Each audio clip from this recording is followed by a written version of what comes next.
बड़े भाग्य मानसु तन पावा। इसका अर्थ क्या है? बड़े भाग्य मानसु तन पावा अर्थात बहुत ही भाग्य से हमको ये मनुष्य तन मिलता है, ये मानव शरीर बहुत ही भाग्य से मिलता है। और इस मानव शरीर मिलने के बाद ही हम परमात्मा को जान सकते हैं, इसीलिए हमको ये मनुष्य तन मिलता है। और 84 लाख योनियों में से एक योनि मनुष्य योनि की होती है, और बाकी किसी योनि में आप परमात्मा के दर्शन नहीं कर सकते। सिर्फ मनुष्य योनि ही एक ऐसी योनि है जिसमें आप परमात्मा का दीदार कर सकते हैं, बाकी किसी योनि में आप नहीं कर सकते हैं।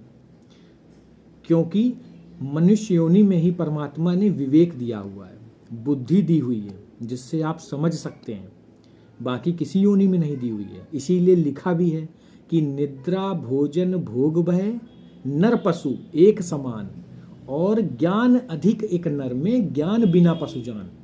अर्थात निद्रा भोजन भोग भय ये तो पशु भी कर रहा है और मनुष्य भी कर रहा है, ज्ञान अधिक एक नर में, लेकिन मनुष्य में एक ज्ञान ये अधिक होता है जिससे ज्ञान बिना पशु जान, अगर ज्ञान नहीं है तो वो भी पशु के समान है।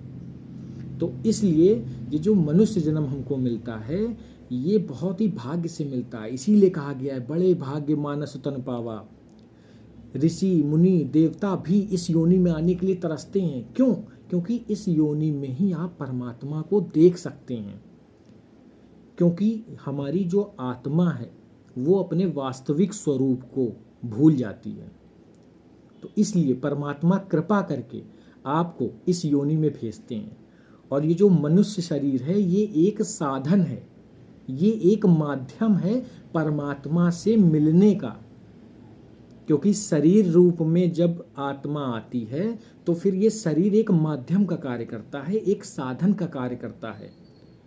और जैसे ही आपको एक पूर्ण गुरु, एक सच्चा गुरु, सद्गुरु आपको प्राप्त होता है तो आपको परमात्मा का दीदार हो जाता है। एक एग्जाम्पल से समझते हैं। जिस प्रकार एक घड़े में पानी हो और एक नदी का पानी हो, तो घड़े के अंदर का जो पानी है वो तब तक नदी के पानी से अलग रहता है जब तक वो घड़े के अंदर है, तब तक वो अलग है। इसी प्रकार हम लोगों का जो शरीर है वो, उसको आप घड़ा मान लीजिए, वो घड़ा रूपी है, और उसके अंदर जो आत्मा है और जो हर जगह व्याप्त परमात्मा है वो उससे तब तक अलग है जब तक पानी घड़े के अंदर है, जब तक आत्मा जो है वो शरीर के अंदर है। और जैसे ही घड़ा फूटता है, घड़ा टूटता है और घड़े का पानी नदी के पानी में मिलता है, फिर आप अंतर नहीं बता सकते हैं कि घड़े का पानी कौन था और नदी का पानी कौन था। इसी प्रकार जब सच्चा गुरु मिलता है और वो परमात्मा के दर्शन कराता है, तो जैसे ही इस शरीर रूपी आत्मा में उसको परमात्मा के दर्शन होते हैं तो क्या होता है, वो अपने वास्तविक स्वरूप को जान जाती है, अपने निज निवास को जान जाती है। और इसी दृष्टांत पे कबीरदास जी ने बहुत ही सुंदर पंक्तियां लिखी हैं कि अब तो जाए चढ़े सिंहासन मिलबो सारंग पानी, राम कबीरा एक भयो होए न सके पहचानी। मतलब अब राम कबीरा एक हो गए हैं। तो आइए विचार करिए, ये जो मनुष्य जन्म मिला है ये बहुत ही मुश्किल से मिलता है, बहुत ही भाग्य से मिलता है, बहुत ही कृपा करी हुई होती है परमात्मा की, ये तब मिलता है। तो इसको व्यर्थ में ना गवाइए, विचार करिए, क्योंकि यही एक ऐसी योनि है जिसमें आप परमात्मा को जान सकते हैं, बाकी किसी योनि में नहीं जान सकते हैं। और ये भी लिखा हुआ है कि अगर अब पासा ना पड़ा तो फिर 84 जाए, अगर इस बार आप रह गए तो फिर वही 84 लाख योनियों का बंधन, फिर आप उन्हीं योनियों में जाएंगे, कभी कुछ बनेंगे कभी कुछ बनेंगे।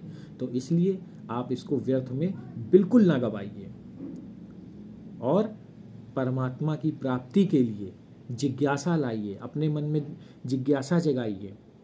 क्योंकि पहला वो है, हमारा जो पहला कर्तव्य है वो ये है कि हमें भी जिज्ञासा होनी चाहिए कि मैं कौन हूँ, आए हो इस जहाँ में क्या काम है तुम्हारा, और ठहरोगे किस मकाम में जब लौटोगे दोबारा। तो हमें ये थोड़ा सा जिज्ञासा होनी चाहिए कि हम लोग क्यों आए, हमारा क्या कर्तव्य है यहाँ आने का। तो प्लीज़ आप लोग विचार करिए और सोचिए कि हम मनुष्य जन्म लेकर आए हैं तो हमारा कुछ ना कुछ तो यहाँ पे आने का कर्तव्य होगा। चलिए आइए, अगर आपको ये मेरे विचार अच्छे लगे हों तो प्लीज़ आप मेरे इस वीडियो को लाइक करिए, और पसंद आया हो तो सब्सक्राइब भी करिए। तो मैं ऐसे ही वीडियोज़ आपके लिए लाता रहूँगा। धन्यवाद।